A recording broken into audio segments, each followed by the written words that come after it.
ocasión quiero mostrarles una revista dedicada al escritor y poeta mexicano que formó parte de la llamada generación de los contemporáneos, Javier Villaurrutia. Esta revista, llamada Biblioteca de México, dedicó su número 64, que apareció en julio-agosto del 2001, a Javier Villaurrutia. Es un homenaje donde participan varios escritores que algunos sí lo conocieron en vida, trabajaron incluso con él, y la mayoría lo conocen a través de su obra. La revista que vamos a estar viendo durante todo el video, aunque si bien el video lo grabé aparte del audio, es posible observar todas las ilustraciones que componen la revista, los dibujos que el mismo Villaurrutia hizo, así como algunas imágenes con su letra, de su puño y letra, qué tipo de letra tenía, así como un amplio archivo fotográfico para darle rostro a esa figura tan enigmática en las letras mexicanas. La revista tiene una pequeña sección llamada Mentidero, donde se crea una suerte de retrato de Javier Villaurrutia, que si no me equivoco es trazado por otro escritor mexicano, funado por muchos pero admirado por otros tantos, que es Octavio Paz. Así que voy a leer esta sección un poco más en soft spoken, pero trataré de volver a los susurros.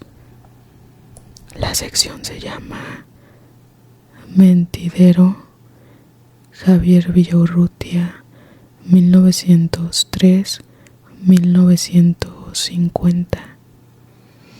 De igual modo que Ramón López Velarde reconoció y estimó los talentos de los muy jóvenes poetas del futuro grupo de contemporáneos que se acercaban a él en 1918-19, ya en los años 30 ocurrían los mismos encuentros de Novo, de Cuesta, de Gorostiza o de Villaurrutia con los juveniles escritores de las generaciones inmediatas, revueltas, Octavio Paz, Efraín Huerta, José Luis Martínez o Alicho Macero.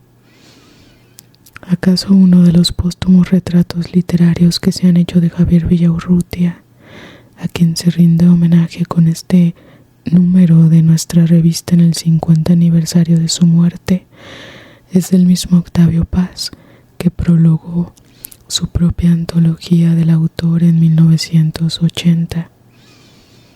El primer retrato de Villaurrutia que Paz acompaña con veloces bocetos de Novo o de Fren Hernández es de 1931, cuando el autor de Piedra de Sol cumplía 17 años de edad y era aún pupilo de la preparatoria. Novo era brillante adrede, Hernández también adrede, opaco. Villaurrutia no pretendía ser humilde, ni inclinaba la cabeza, la erguía y la movía de izquierda a derecha. y de derecha a izquierda entre curioso y desdeñoso. Como Novo era elegante, pero a diferencia de su amigo buscaba la discreción. Vestía trajes grises y azules de tonos oscuros. Al caminar con la mirada en alto taconeaba con fuerza. Usaba unas camisas blancas, inmaculadas y que demasiado amplias acentuaban la delgadez de su cuello. Piel mate, labios delgados, nariz de ventanas anchas, una fisonomía que habría sido más bien común, de no ser por la humedad de los ojos, grandes y pardos bajo las cejas estrictas, y la amplitud noble de la frente. El pelo era negro y levemente ondulado. Y el retrato de esos primeros encuentros se prolonga en esas páginas de paz que tituló Javier se escribe con X. Desde la primera vez que hablé con él me di cuenta de que sabía oír. Además, sabía responder, dos virtudes raras, sobre todo entre escritores. Hablaba sin precipitación. A veces esta cualidad se transformaba en defecto. Se le veía oírse. También desde el principio me sorprendió su hermosa voz, grave y fluyendo como un río oscuro. Sus ademanes eran sobrios y exactos, dos notas constantes, espuela y freno, la ironía a veces cruel y la cortesía. Años después descubrí que sus buenas maneras ocultaban un temperamento irritable y que los epigramas que disparaba defendían a un ser inseguro y angustiado, víctima de abulias y depresiones. Por desgracia, la sorpresiva y temprana muerte de Villaurrutia nos privó de un registro de esa excelente voz suya de la que hay referencia. Cuando menos, no hay noticia de ninguna grabación de algún poema leído por él, ni tampoco de algún fragmento de su producción dramática. Villaurrutia, reservado, pero agudo y malicioso, y desde el final de la década de los 30, ya reticente admirador de algunos grandes poetas latinoamericanos y mexicanos de su propia generación, telúricos y bolivarianos, como dice Gonzalo Rojas, solía provocar grandes discusiones. Recuerda también Paz, cuando al filo de alguna sesión nocturna del famoso Café París celebraba imperturbable los poemas franceses de Rainer María Rilke, y ante la cólera de León Felipe hablaba de Whitman como poeta para Boy Scouts. Para la edición de este número dedicado a Villaurrutia nos favoreció, como ya se explica en páginas interiores, la afortunada exposición montada hace unos meses en la Biblioteca de México, con la generosa contribución de distintos escritores y personas que prestaron para esa muestra valiosos manuscritos, dibujos del autor, fotografías y retratos que distintos artistas hicieron del poeta. Y bueno, esa es la llamada sección Mentidero, que, como podrán haber notado, dice lo que ya les había contado, que este número en homenaje está muy bonito porque contiene múltiples ilustraciones hechas por el propio Villaurrutia, así como un notable archivo de las fotografías y los dibujos que dan un poco cuenta de los gestos y pues de la fisonomía de Javier Villaurrutia. Ahora me detendré en la lectura de uno unos apuntes autobiográficos, es decir, de textos donde Villaurrutia habla de sí mismo y de su contexto, porque si hay alguna forma, sobre todo hoy que está muy vigente la autoficción como género literario, si hay una forma de conocer a nuestros escritores o nuestros artistas o creadores, músicos, pintores, fotógrafos favoritos, ha sido por medio de la autoficción, que antes de aparecer con la fuerza que aparece hoy como género literario, pues aparecía sobre todo en los diarios o en anotaciones o apuntes biográficos. Así que vamos a leer algunas de las notas autobiográficas de Javier Villaurrutia.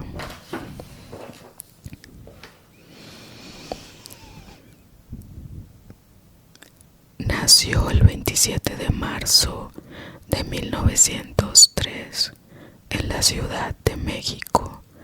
Padres mexicanos, estudios en colegios particulares, Colegio Francés, Escuela Nacional Preparatoria, Escuela Nacional de Jurisprudencia.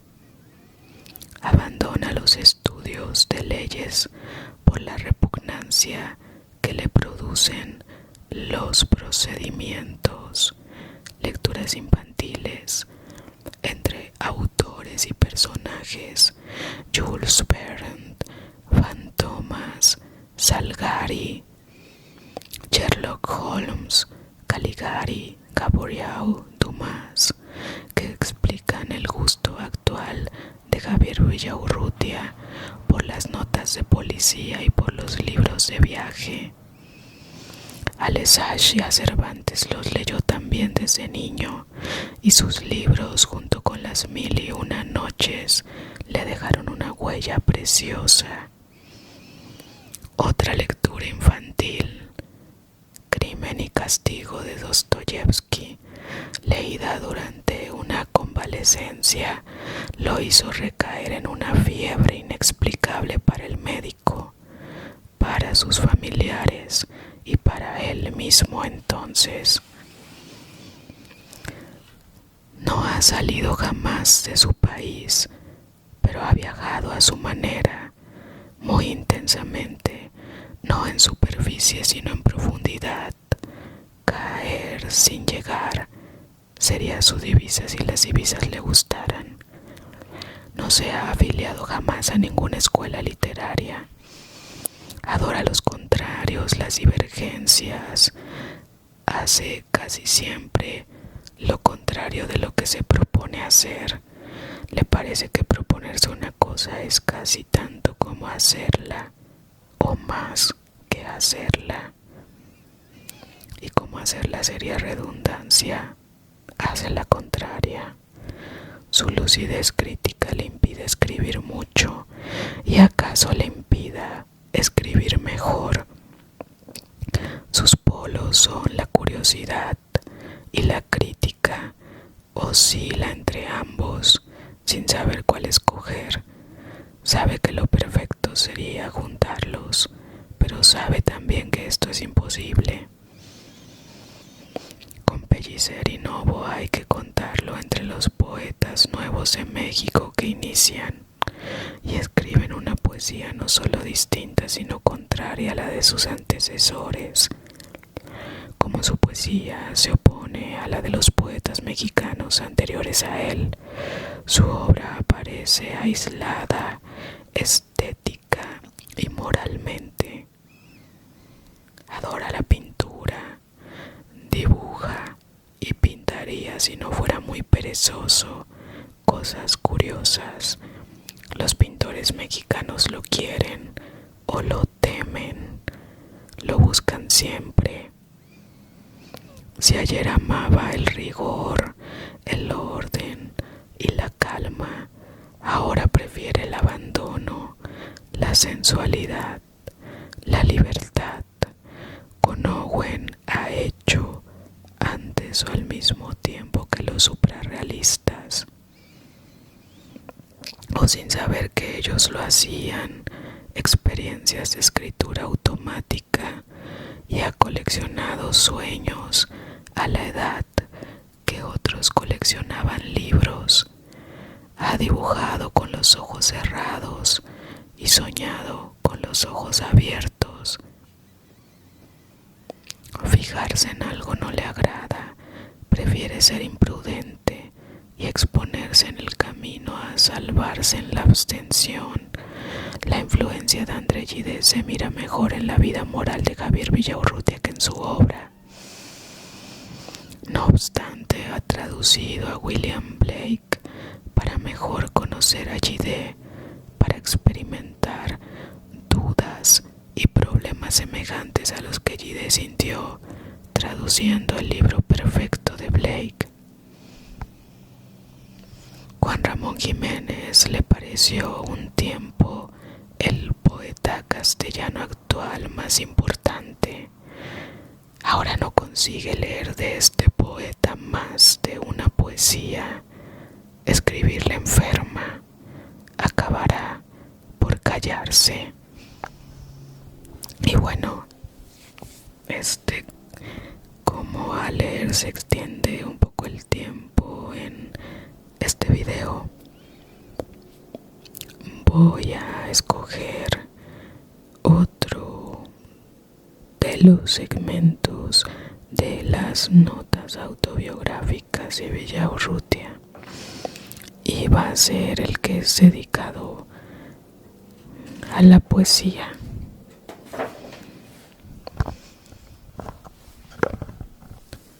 La poesía.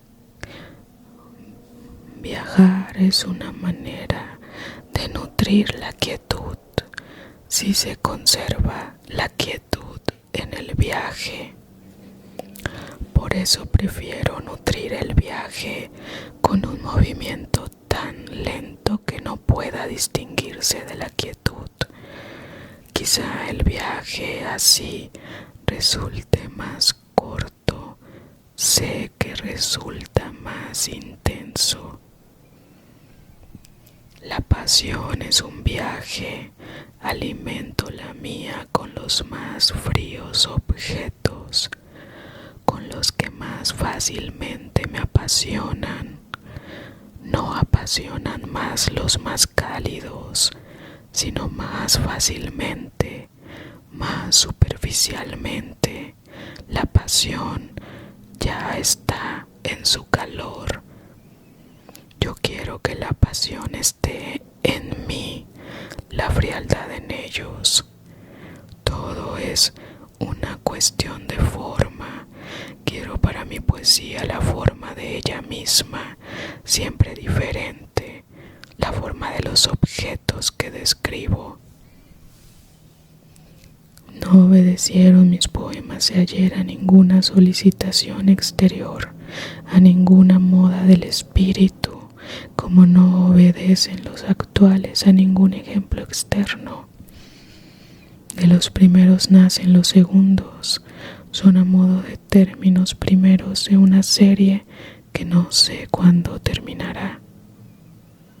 Solo el principio de la serie escrito, pero no quiere decir que si la serie no está concluida, y mi deseo es que ni yo mismo sepa cuándo se terminará, las poesías que he publicado no sean algo acabado en sí, momentos cerrados con su duración. Jorge Cuesta, que es mi mejor testigo, recordará que nunca he tendido solamente a producir poesía, sino a alcanzar el poema, el objeto, o más bien el ser que crece, se desarrolla y muere provisionalmente, claro está, y solo para reaparecer, nuevo y el mismo, en otro momento poético. El poema es para mí, pues, un objeto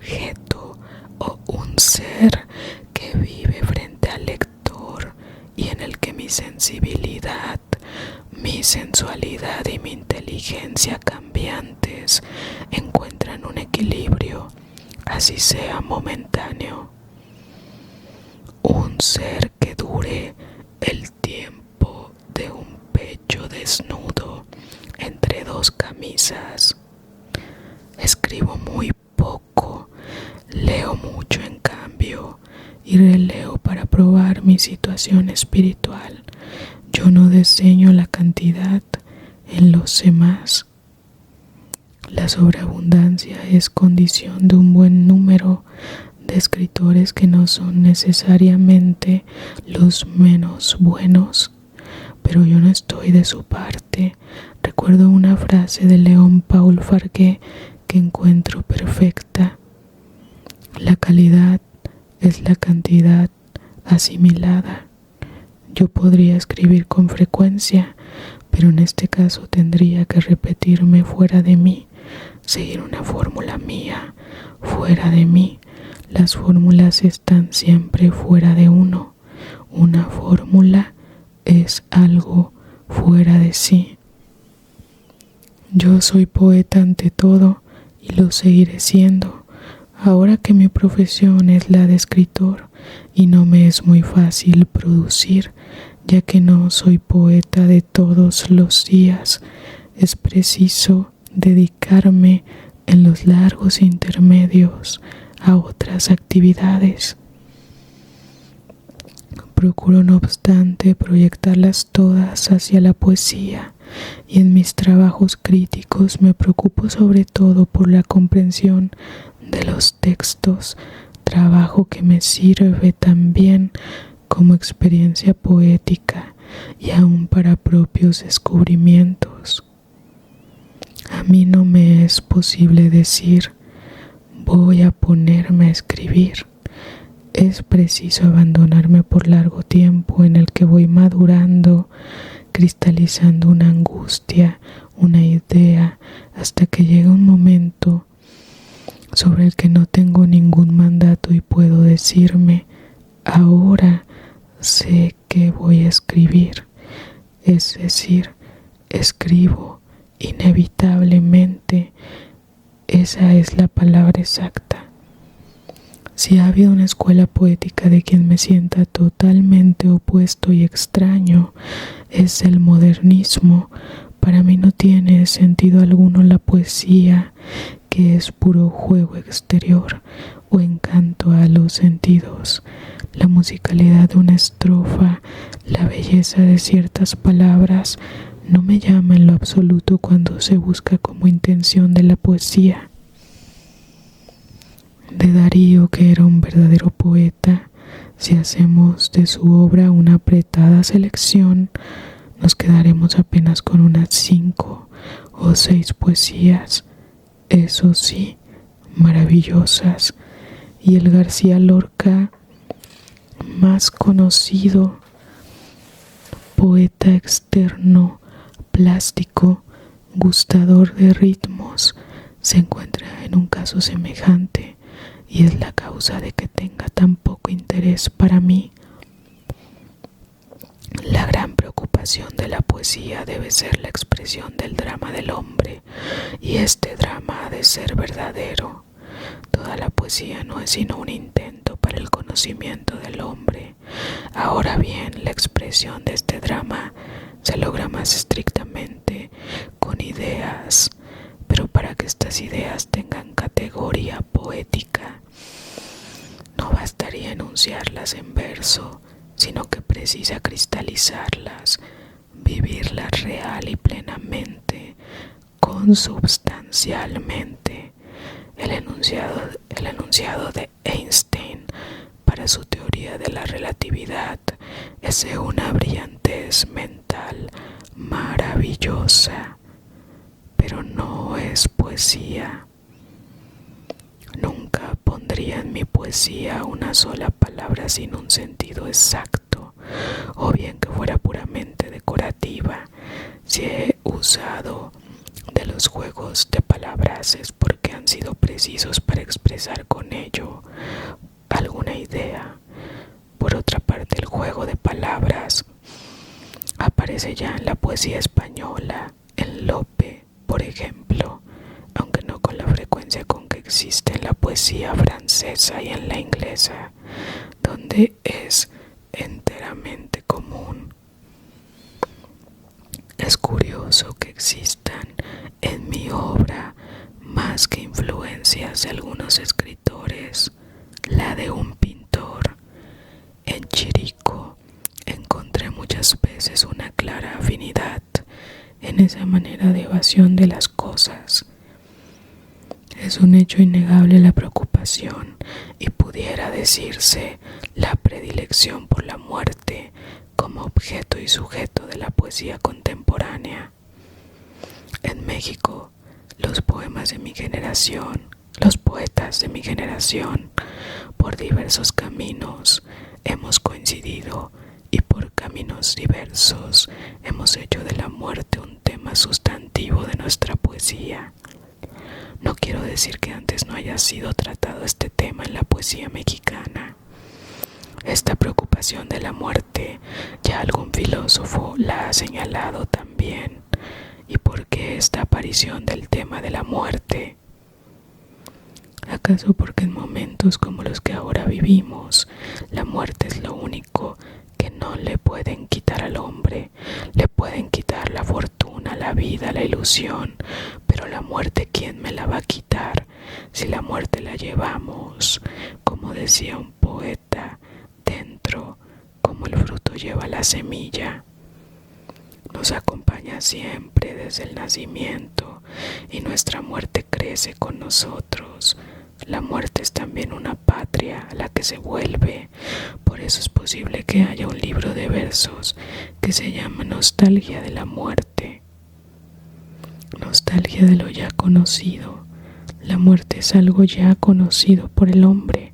En un momento dado aparece en boca de 3 poetas el tema de la muerte, ya de una manera más concreta que como se anticipaban y preludiaban los otros poetas mexicanos. Me refiero a José Gorostiza y a Bernardo Ortiz de Montellano.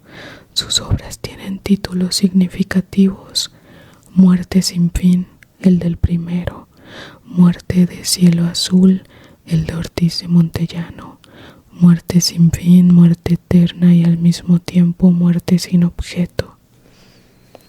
2 temas son particularmente interesantes para mí: la muerte y la angustia del hombre ante la nada, una angustia que da una peculiar serenidad. Todo poeta descubre su filósofo y yo lo he encontrado en Heidegger. Pero el descubrimiento del sentido, del tono de mi poesía no lo he tenido tan fácilmente. Hubo un día en que me di cuenta de que entendía particularmente el clima de la noche, el del nocturno, que era como la clave para mi poesía. Y dentro del nocturno, la muerte.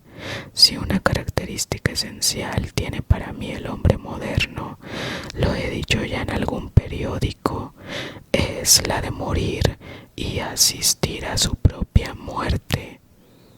La vive auténticamente todos los días, yo al menos, y tiene la posesión de la angustia, del misterio.